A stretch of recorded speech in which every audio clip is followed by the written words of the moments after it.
Pemirsa, DPRD Banjarmasin rencananya kembali akan melanjutkan pembentukan Pansus COVID-19 dalam sebuah rapat Banmus. Wakil rakyat ini pun mengumpulkan data yang akan disampaikan ke unsur pimpinan Dewan. Sekumpulan data itu nantinya akan disampaikan ke unsur pimpinan DPRD Banjarmasin.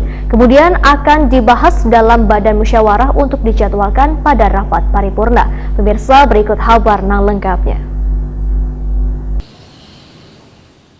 DPRD Banjarmasin rencananya kembali akan melanjutkan pembentukan Pansus COVID-19 dalam sebuah rapat Banmus. Wakil rakyat ini pun mengumpulkan data yang akan disampaikan ke unsur pimpinan Dewan. Ketua DPRD Banjarmasin Hari Wijaya, Wetakuni Prima TV jelang tengah hari Kamis 8 Oktober 2020 memandangkan, bila pembentukan Pansus COVID-19 masih dalam tahap pengumpulan data. Sekumpulan data itu nantinya akan disampaikan ke unsur pimpinan DPRD Banjarmasin, kemudian akan dibahas dalam badan musyawarah untuk dijadwalkan pada rapat paripurna. Politisi Partai Amanat Nasional ini pun menegaskan akan secepatnya untuk membentuk Pansus COVID-19 karena telah memenuhi syarat yaitu disetujui 1/5 dari anggota DPRD Banjarmasin, sehingga tinggal menunggu data untuk segera dibahas unsur pimpinan Dewan. Hari Wijaya kadang mempersalahkan apakah nantinya Pansus COVID-19 tersebut disetujui atau kada oleh anggota DPRD Banjarmasin karena yang terpenting datanya sudah terkumpul wan masuk agenda Banmus. Kemudian diserahkan sepenuhnya kepada anggota DPRD wayah rapat paripurna nanti.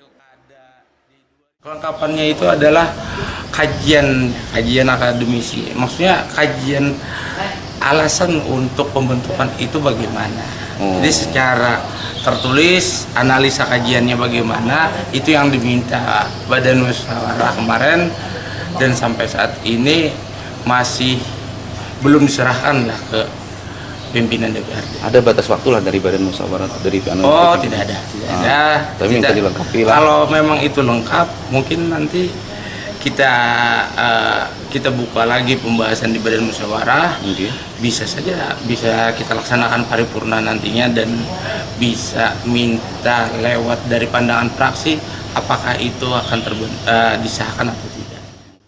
Hari Wijaya berharap semua persyaratan buat tahapan pembentukan Pansus COVID-19 terpenuhi sebelum ditetapkan dalam rapat paripurna nanti.